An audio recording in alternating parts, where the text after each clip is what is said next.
Ambassador, and I want to start by apologising for the fact that we've got some rather important divisions in the House of Commons at the moment, and I won't be Foreign Secretary for much longer if I miss any of them.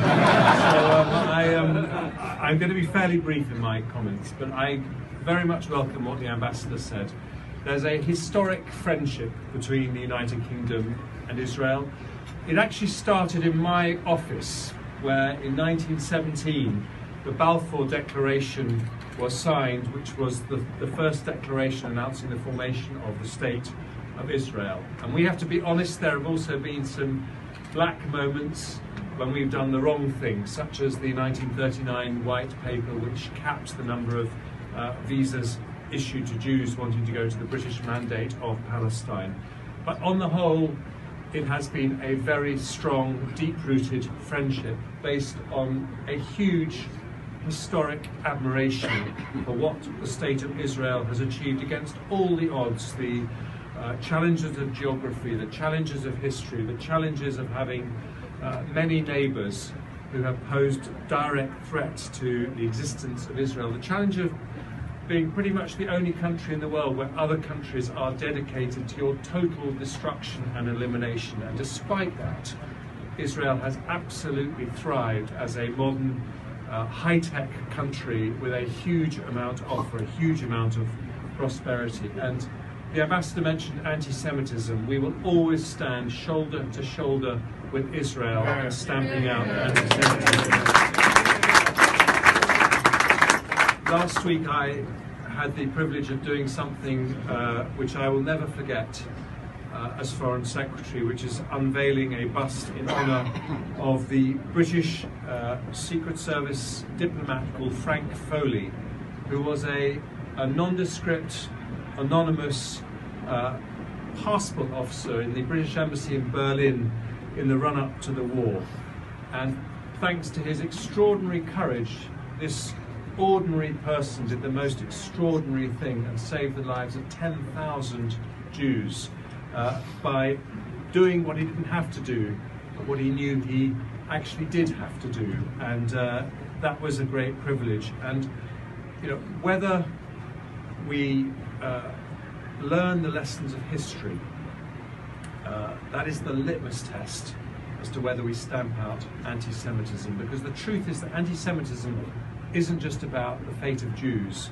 Genocide has continued since the Second World War. We have it in Cambodia, in Srebrenica, in Rwanda, and possibly even in Burma. And that is why it is so important for all of humanity, not just because it's right, but just because if we don't learn the lessons of history, history will judge us very, very poorly indeed. So we must remember that, and we must stand together as we both face challenges going forward. Israel's right to self-defense is absolutely unconditional. We will support Israel in that. We are strong believers in a two-state solution and in ultimately finding a way for the Jewish people, the Israeli people and the Palestinian people to live side by side in harmony. And sometimes we disagree with things that Israel does, but we do so from the vantage point of friends and supporters of Israel.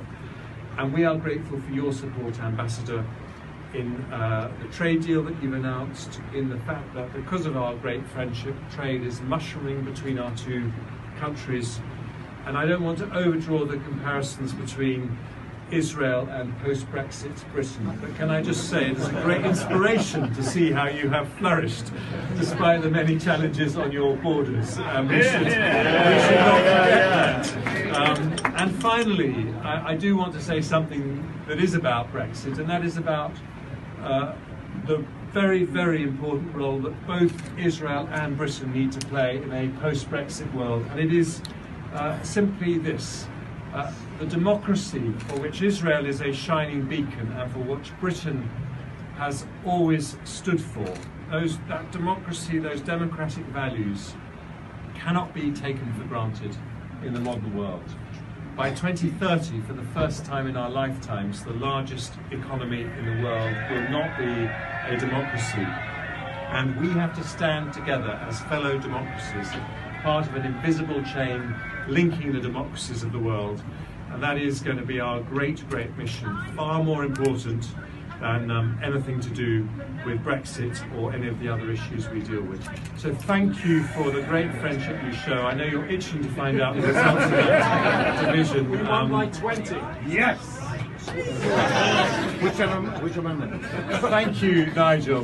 Great news. A little victory, but a very important one. And may there be many more victories for Britain and Israel going forward. Thank you very much.